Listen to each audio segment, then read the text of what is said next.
भारत में प्रधानमंत्री कार्यालय का पता बदल गया है। अब ये सेवा तीर्थ के नाम से जाना जाएगा। पहले इसको लोग पीएमओ कहते थे, प्राइम मिनिस्टर्स ऑफिस कहते थे या प्रधानमंत्री कार्यालय कहते थे। अब ये सेवा तीर्थ कहलाएगा। अब भारत सरकार अंग्रेजों की गुलामी के प्रतीक वाले पुराने जमाने के दफ्तरों में नहीं बैठेगी। अब भारत की सरकार अपनी खुद की इमारतों से चलेगी। आज प्रधानमंत्री मोदी ने नई दिल्ली में सेवा तीर्थ बिल्डिंग कॉम्प्लेक्स का उद्घाटन किया।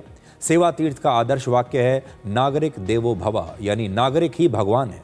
मतलब राजा और प्रजा वाला रिश्ता अब खत्म हो गया और अब जनता और सरकार के बीच सेवक और जनता वाला भाव है।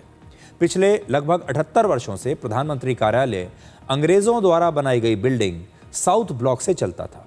15 अगस्त 1947 को देश आज़ाद होने के बाद भारत के पहले प्रधानमंत्री जवाहरलाल नेहरू ने यहीं पर कैबिनेट की पहली बैठक की थी और आज सेवा तीर्थ के उद्घाटन के बाद साउथ ब्लॉक में प्रधानमंत्री मोदी ने शाम 4 बजे आखिरी बार कैबिनेट की बैठक की। सेवा तीर्थ कॉम्प्लेक्स में ही अब भारत सरकार के 3 सबसे महत्वपूर्ण कार्यालय होंगे। एक तो पीएमओ यानी प्रधानमंत्री कार्यालय, कैबिनेट सेक्रेटेरिएट और नेशनल सिक्योरिटी काउंसिल का ऑफिस।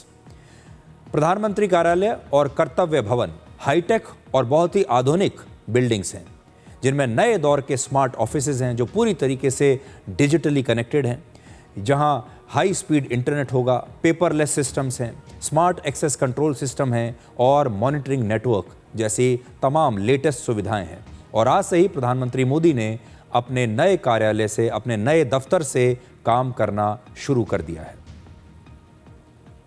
प्रधानमंत्री मोदी ने सेवा तीर्थ के साथ कर्तव्य भवन 1 और कर्तव्य भवन 2 का उद्घाटन भी किया है और अब यहीं पर भारत सरकार के सभी मंत्रालयों के दफ्तर होंगे।